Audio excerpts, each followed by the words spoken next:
Our sermon text, our brief meditation text for this New Year's Eve morning, comes from Isaiah chapter 46. Listen to me, O house of Jacob, all you who remain of the house of Israel, you whom I have upheld since you were conceived and have carried since your birth, even to your old age and gray hairs. I am He. I am He who will sustain you. I have made you, and I will carry you. I will sustain you, and I will rescue you. So far, our text. Well, you've already preached most of the sermon for me. You've already shared with each other times of remembering your baptism, times of remembering when you were growing in your faith, something about a dear friend or a spouse and how that relationship has affected your life. Even something major that's happened in the last 5 and something major you see on the near horizon. My goodness, in 5 years I'll have 2 kids in college.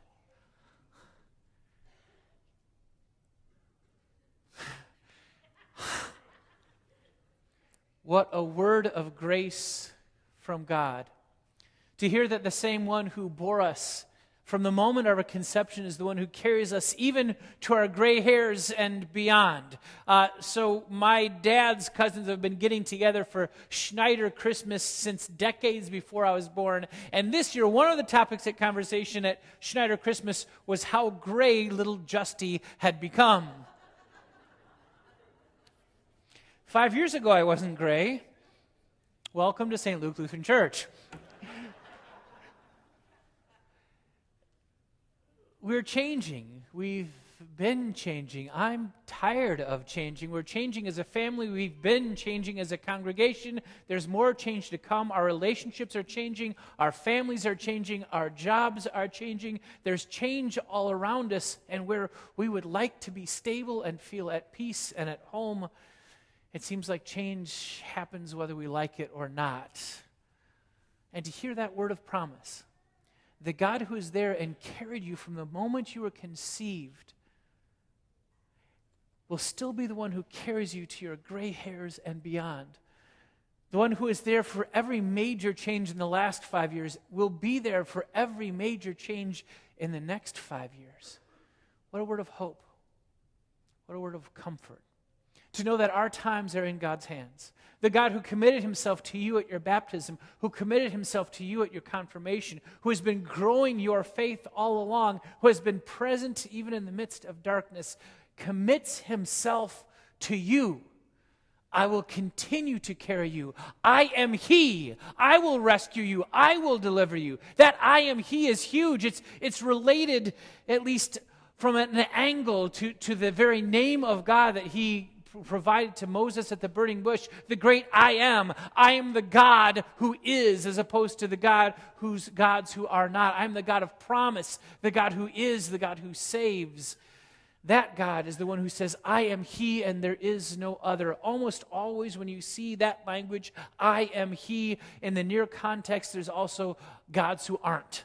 And that's true also in Isaiah 46. Yahweh will go on in Isaiah 46 to talk about those gods who people carry on their shoulders and they put down and they don't move because they're not actually gods. He calls out into our consciousness the things that we put our trust in, the things that can't move us or protect us. In the face of every vain shelter we would find, He points us back to Himself. He says, if you want to run and hide somewhere, if you need someone to forgive you, if you need a place to hide, don't look any further. I am He, the God of promise, the God who is, the God who saves. I'm reminded of Jesus in the Garden of Gethsemane in the Gospel of John. Remember, John gives us a Jesus who is light shining in the darkness. And there in the dark Garden of Gethsemane, Jesus himself, when he asks, who are you looking for? And the guards and the soldiers who have come with blazing torches in the darkness say, yes, we're looking for Jesus of Nazareth. And then Jesus in John's Gospel says, I am He. And the reason I think there's divine overtones to that sentence is because of what happens next in the story.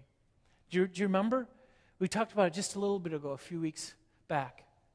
Jesus says, I am He.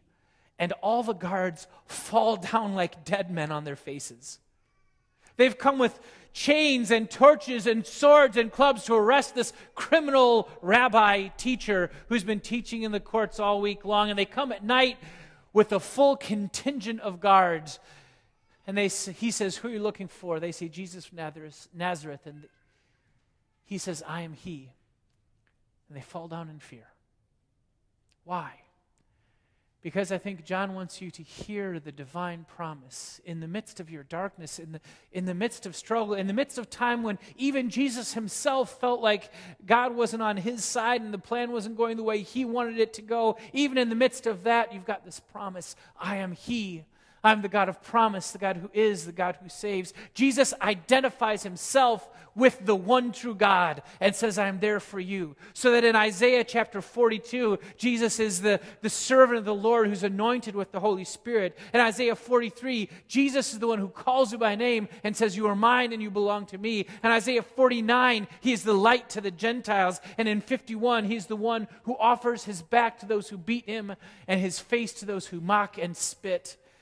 In Isaiah 53, Jesus is the suffering servant on whom Yahweh places the sins of us all that he might take them away. In Isaiah 55, he is the one who shouts out the invitation, "Come, you who are thirsty, and drink. Come and eat without cost." And in Isaiah 61, he is the one who says, "The Spirit of the Lord is upon me, for I've been anointed to preach good news to the poor, to bind up the brokenhearted, and to proclaim the year of the Lord's favor." These verses from Isaiah 46 fall in the midst of these promises of what God is going to do through his special servant.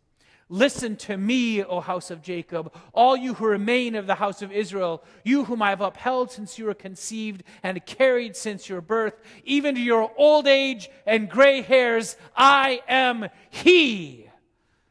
I am he who will sustain you. I have made you and I will carry you. I will sustain you and rescue you." That's what the servant of Yahweh, Jesus, says to you again today, this New Year's Eve. I know your past. I know your future. And I am he, the one you can count on to rescue and save. Amen.